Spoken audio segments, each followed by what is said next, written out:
Mbadi Gambiankolu mbal be konton na altonal konton la alnal badi malam Sheriff Cissé oppression 3 years jotna e nata rek ino ka Adama Barrow ka yamare Adama hakilotu Adama yakumba jaite asikeno idingatile Adama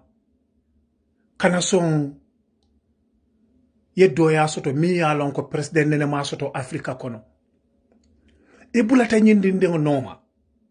ya bay député yala ay samba kitola aya gagné sayin fanan e bulata noma fala korda kono Adama Barrow e be landa tamboke kan Gambia de Gambian kol al Adama Barrow jube abe maka nyame Gambian kol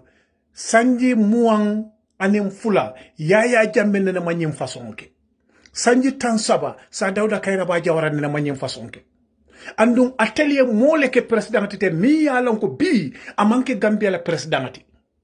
mi ya lon ko ali carte o fayo moyle ko sanji saba anyanta wala ke la Gambia president ya dinde mi ya lon ko wasikeno ite dingati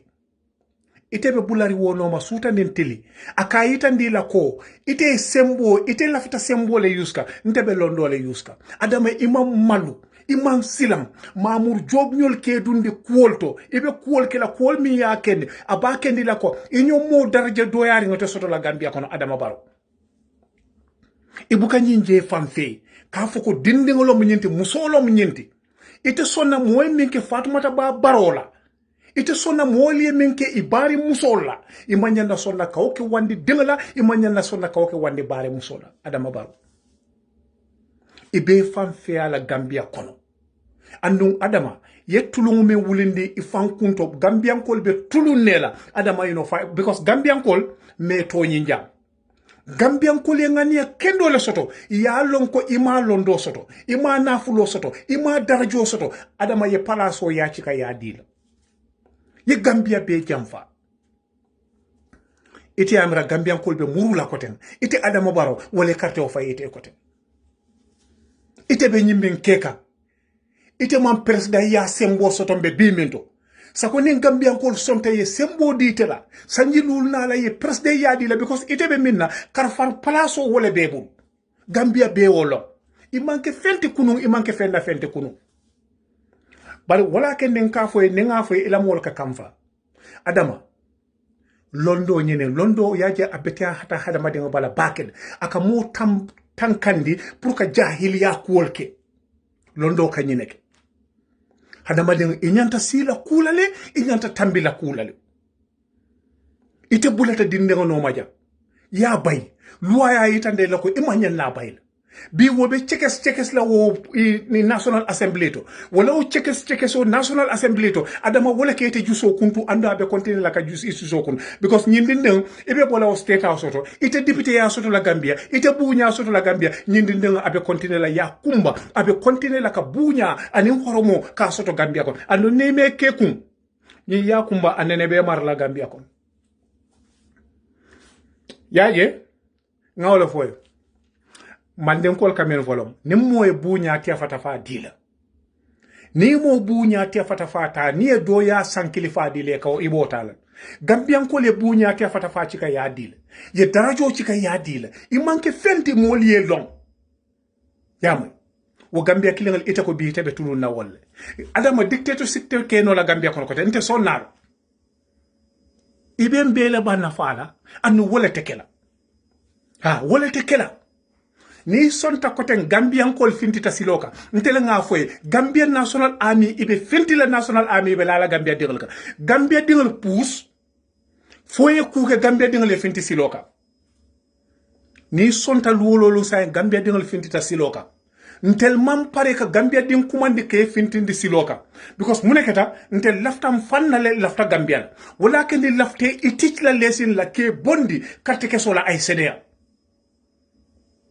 pour nimmo kote nate ite be menke kan o Mario kanoke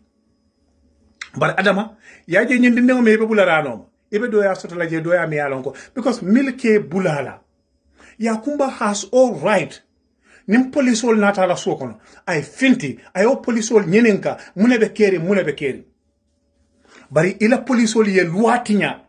biri ya lon ko Gambia dingol lafta ka react ye la story nye ya change ye charge sol change ye kolke mi ya lon ko Mamour Job ani mo ko tan wala bulal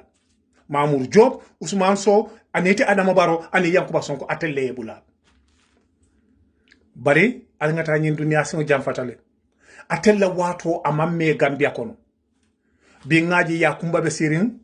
e ka tata kotle Yankuba Dabo ba represent ka nyim fa lebe do ya soto la je do ya mi ya lonko ite Gambia ko la ko do ti nyale yeta you know free no because Yakumba mon fenki jammi ya lonko ani banko la loi mantañol ani banko la loi mantañol la man fenki je bar nim Mamour Job ñol ka foy ko ali nga samba court be ñinni ñi ta al simone ke no to arrange ha you know to court but you know ya lon court ñe al te kito al to kuntu non so woto be mi tandi lela ite mu doya molti fo Gambian kol fonga fintinga Adama doya yaji en kamim faale nal ke la moy sirf ci la kumola ngani na faale jam masakunda dol min tambet al nga Adama bondi nenga Adama bondi sain Gambia pe kala Gambia nenga Gambia Adama bondi sain na banko abe tambi la Senegal nenga Adama bondi sanji tang mbole di la masakunda nyin mantar fi ala sain Gambia be tambi la yino Senegal because muneketa Gambia din kurungulu ngebe lonne Gambia din kendol ngebe lonne mbe palaso di la mo mondina ete be palaso kala la ko Gambia din le bala fate ye ko palaso to inyanta do ko kala ete to palaso kala ko ete le tab o wato wo banta Gambia konon so atel mbatel almame kundal mbalbe danil mafuko alena ale microphone muta aliya fo mole ko alkana karto fay altel sirif kundal altel khalifa kundal altel dina bunton kol yaya jammele betata nyenti atete ma fam yaya lafita fanna alafta Gambia la nyindum malla fa fanna amalla yaya e londo nyimmal londi soto so woto yino be min falali nkali ajabe minke kam musola muso mi ya lonko ntel bi nyanta wala batu nasir la tawor wala anelul bi Adama be bularen dindengo no ma kawna fama kate wor samba courtlen ko la mi yalon ka manke daliloti oto Gambia dictatorship nata la kote dictatorship nga min kele wala nata kote ha so woto yuno nim nalma Adama bondi alla banko finito abantale completely so woto mbaldani la be Gambia ko be dal alla nga ke kilinti alinga Adama bondi nimmi mankarte o fayno Ousainou Darboe afay Halifa Sallah ni ma fayno Halifa Sallah afay Mama Kandeh ni ma fayno Mama Kandeh afay ni atodum Mai Fati ni lom political party oti million ko serious ta Gambia ni lom political party oti ndesa fono mi ali carte o fay million so woto mbalbe tentulam balbe je la Gambia atelle nya baaje kam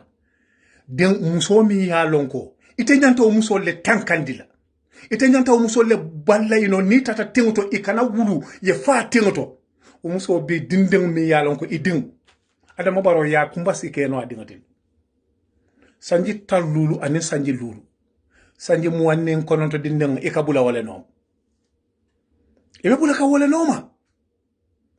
because muneketa ay bute kiti dulato ka itandila ko imal londo soto iman karang iman tama iman bankola lualong iman jare kake korda tioti sako ino kake ino fonkoti sate tioti sako kake bank marlati mbe bondi la be Senegal lew ntele ngafoy